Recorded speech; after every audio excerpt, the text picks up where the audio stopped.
This is at least 100% better than an IRA or 401k. In this episode, I'm going to address the question, what is the best way to save for retirement?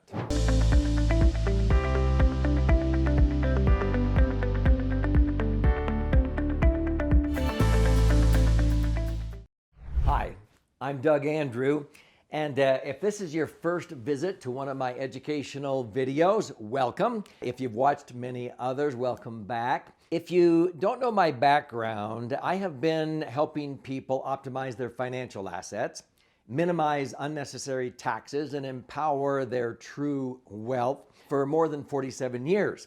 I've written several books, 11 to be exact, and my goal is to write a new book every year the rest of my life. I also have had a national radio show for 12 years. I love to do TV, education, online classes. But my most recent book, I titled The Laser Fund, because it is the dream solution for so many goals. In this particular episode, I'm going to give you an example of why putting money into a max-funded, tax-advantaged, indexed universal life insurance contract that's structured correctly and funded properly will knock the socks off of any IRA or 401k, usually by at least double the net spendable retirement income. Now, I discovered that many people saving for retirement, they go out and they work and they do what they do best, and they get sometimes duped into putting money into the company's 401k or into IRAs, being told, you know what, this is tax deferred. You get a tax break. You use pre-tax dollars. That's going to grow your account to the most. When you take it out in retirement, yeah, you'll have to pay tax, but you'll probably be in a lower bracket by then. That has not been really true for over 25 years. People, if they save a lot of money, they're not going to be in a lower bracket. The only people I see that are in lower brackets are the ones that didn't save very much. And so it's really not the best way to save, because let's say you put money into a tax-deferred IRA or 401k. Let's take a calculation of what most average, most are in the market. It's subject to volatility, and I'm going to show you what most people will net out of a typical IRA or 401k. And then I'm going to compare it to the same exact amount of money put into a portfolio of laser funds, and what I've done for years and what thousands of my students and mentees have done to end up with at least double the net spendable retirement income.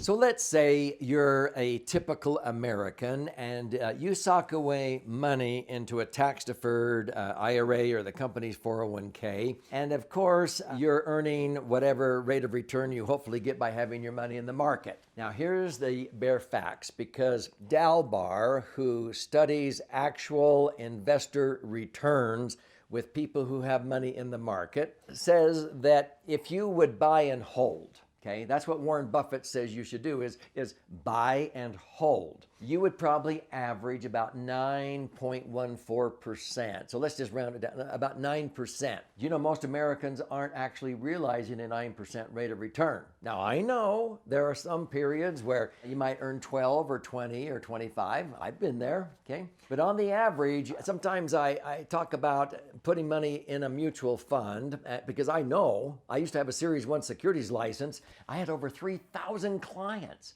in 13 Western states with money in mutual funds. And we were doing a really good job trying to average 12%. For a while, we accomplished an average of that, but it was like playing red light, green light, let's say.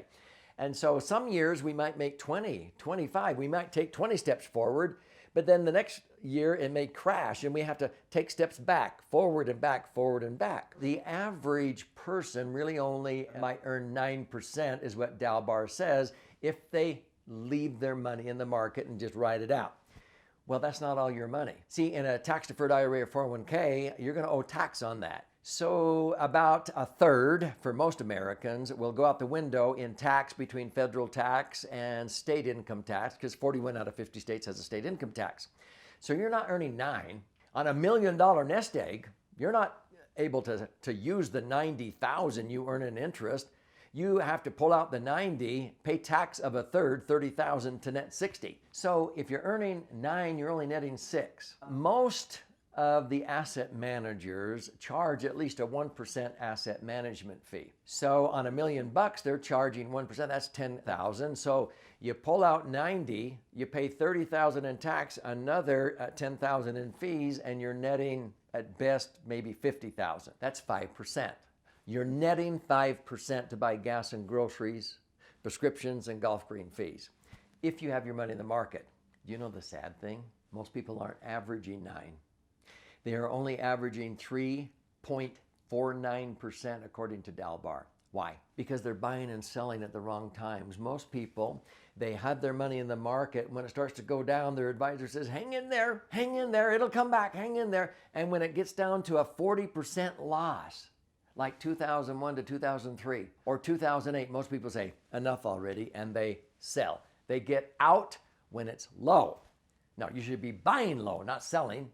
And then when it turns around, they wait and wait and wait and wait, and they finally buy in high. They're buying high, selling low, and this is why Dalbar says the actual investor return is only 3.5%.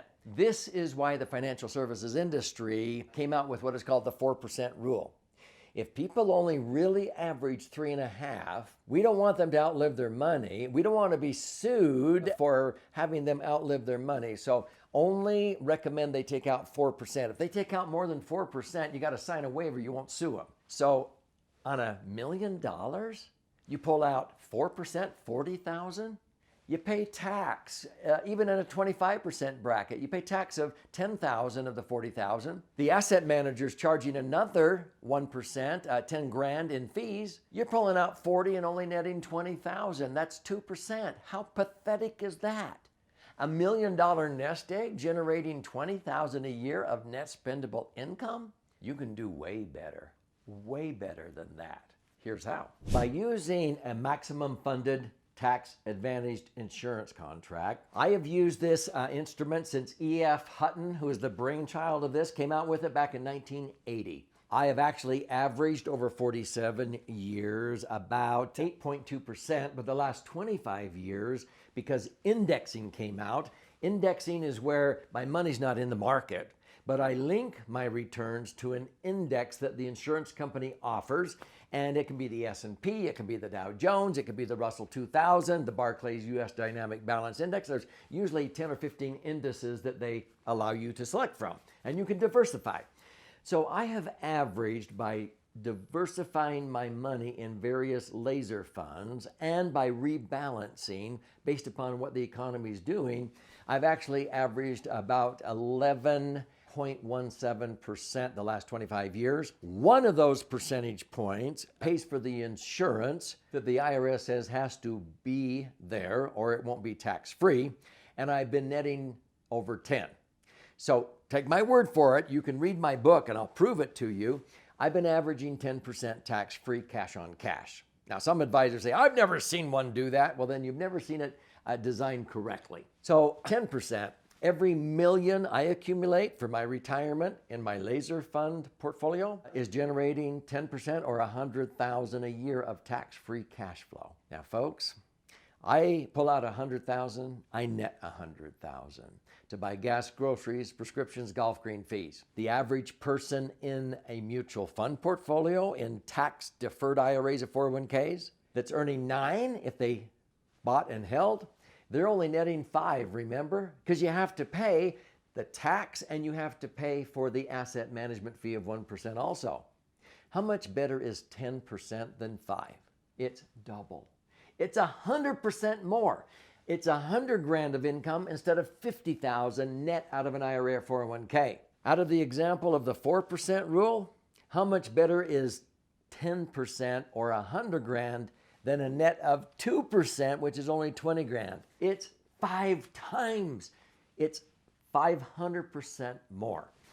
Other than that, I don't have any strong feelings on this subject, but I would implore you to watch this episode now, and you'll understand why the laser fund can qualify and be structured to be the best long-term vehicle for goals like retirement.